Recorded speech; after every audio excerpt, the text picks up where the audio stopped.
তার বিরুদ্ধে প্রত্যেকটি মানুষের কাছে জাতীয় কংগ্রেস কর্মীরা যারা এখানে আন্দোলন চলছে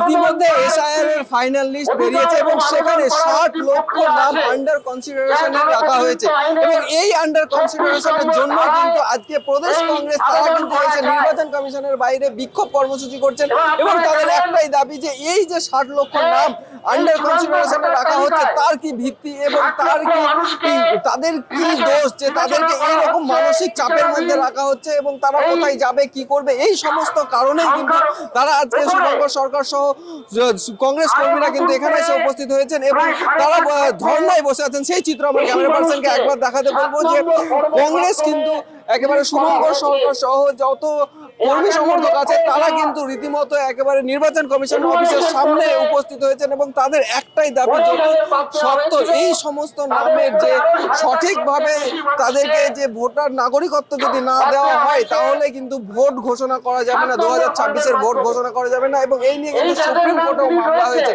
এবং এই নিয়ে শুভঙ্কর সরকার সহ কংগ্রেস কর্মীরা কি বলছেন শোনাবো আপনাদের। মতুয়াদের নাম দেওয়া হচ্ছে, এর আমরা তীব্র প্রতিবাদ করি।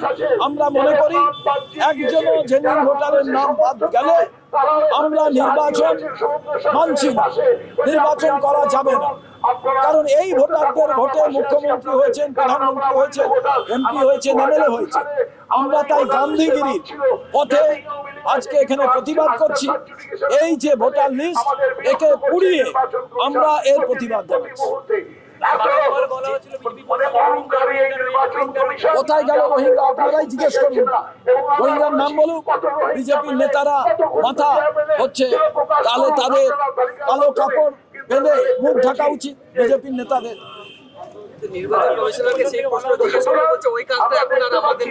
ওরা বলবেই তো, ওরা সব বিচার বিভাগের উপরে ঠেলে দিচ্ছে। এতদিন দালালি করেছে নির্বাচন কমিশন, দালালি করেছে বিজেপি, আর সেই দালালি যখন কমপ্লিট হয়ে গেছে 1,51,00,000 লোকের মধ্যে আজকে আপনি ভাবুন, আজকে 90 লক্ষ লোকের নাম বাদ দিয়ে দিয়েছে। ইয়ার কি হচ্ছে? তামাশা। এরা বিদেশি, এরা আজকে বলতে পারে কেউ যে এরা আজকে হচ্ছে রোহিঙ্গা। যাদের নাম বাদ দিলে খুঁজে বার করুন রোহিঙ্গা কোথায়। মৃত ভোটারের নাম বাদ গেছে, আমরা তাকে স্বাগত জানাই, নট ট্রেসেবল আমরা স্বাগত জানাই। সে তো 58 লক্ষ বাদ গেছে, একদম ভালো। কিন্তু বাকি সেই জায়গায় দাঁড়িয়ে আমাদের এই প্রতিবাদ। আরে এ তো দালাল নির্বাচন কমিশন, এই নির্বাচন কমিশনের উপরে কোনো ভরসা রেখে সুস্থ নির্বাচন হবে না। এর কোনো কারণ দেখাতে পাচ্ছেন নির্বাচন দপ্তর? এইখানে যারা বসে আছেন জেনুইন নাম ডিলিট হয়েছে, দেখাতে পাচ্ছেন নির্বাচন কমিশন? তাই দোকানটা খুলে রেখেছেন কি করতে? মানুষকে হয়রানি করার জন্য? দোকান বন্ধ করে দিন, শাটার ফেলে দিন। তার কারণ আমাদের বক্তব্য খুব পরিষ্কার, 60,06,000 নাম অ্যাডজুডিকেশনে এসছে, এর অডিট রিপোর্ট বার করুন। মানুষকেই তো পাঠিয়েছেন অ্যাডজুডিকেশনে, তাহলে মানুষের দেশ, সংবিধান আছে, মানুষ জানার অধিকার আছে, আমার আপনার সবার জানার অধিকার আছে। তাহলে সেই অডিট রিপোর্ট কেন বার করছে না জনসমক্ষে? কে বলবে এগুলো? জাতীয় কংগ্রেস বলছে। তার কারণ জাতীয় কংগ্রেস মনে করে এসআইআর এর নামে যে হয়রানি চলছে বন্ধ করতে হবে এবং একটাও জেনুইন ভোটারের নাম যতক্ষণ না ইলেকটোরাল রোলে আসছে, সামনের দিনে কি হবে না হবে এখন সব বন্ধ করে আগে সেই কাজটা করুন, ইনক্লুশনের কাজটা করুন যারা জেনুইন ভোটার। মুখ্যমন্ত্রী অনেক কিছু করতে পারেন, ধর্নাটা নতুন বিষয় নয়। রাজীব কুমারের জন্য বসেছিলেন, তো কি হয়েছে? এইখানে জিজ্ঞেস করো কোন ডাঁ পকেট না বাঁ পকেটে রোহিঙ্গা ঘুষপেটিয়া কপিস করে আছে, খুঁজে বার করুক। এখানে নির্বাচন দপ্তর আছে, ইলেকশন কমিশনকে জিজ্ঞেস করো। এখানে তারা নিশ্চয়ই ডান পকেট বাঁ পকেটে দু পকেটেই রেখেছে, কতগুলো করে রেখেছে সেটা ওনারা বলতে পারবেন। অপদার্থ তো, অপদার্থই হয়, তাকে কোনোদিনও ঠিক রাস্তায় আনা যায় না। রিচা ঘোষ বিশ্বকাপ এনে দিয়েছে, তাহলে বিশ্বকাপের বৈধতা তো প্রশ্ন চিহ্নের মুখে পড়ে গেল। হ্যাঁ, তা আমি তো বলছি লজিক্যাল ডিসক্রিপেন্সিতে নির্বাচন কমিশন ভুগছে। এবং হিয়ারিং দরকার নির্বাচন কমিশনে, সেটা পাবলিক হিয়ারিং। রোহিঙ্গা বাংলাদেশি খোঁজার যে এসআইআর, সেই এসআইআর অবশেষে নাগরিকদের সন্দেহ, যে তোমাদের নাগরিকত্ব তাদেরও আছে কিনা সেই সন্দেহের মধ্যে ফেলেছে। দেখুন, এখানে মমতা ব্যানার্জি সবসময় বলেন তিনি নাকি সংখ্যালঘুদের অধিকারের জন্য লড়াই করেন। আজকে যখন মালদা মুর্শিদাবাদ থেকে লক্ষ লক্ষ মানুষের নাম বাদ পড়েছে বা আন্ডার কনসিডারেশন দেখানো হচ্ছে লজিক্যাল ডিসক্রিপেন্সির নামে, তখন তিনি কোথায়? তিনি কেন রাজপথে নেই? তিনি কেন আন্দোলন করছেন না?